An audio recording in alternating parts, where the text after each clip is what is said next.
ब्रह्मा गुरुर्विष्णु गुरुर्देवो महेश्वरः गुरुः साक्षात् परब्रह्म तस्मै श्री गुरवे नमः।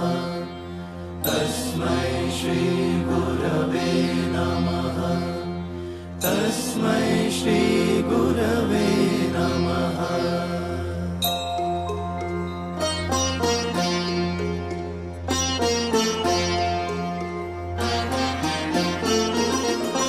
मम हृदयपति श्री आशुतोष हे जगदपति श्री आशुतोष ब्रह्मांडपति श्री आशुतोष कोटि कोटि तुभ्यं नमः।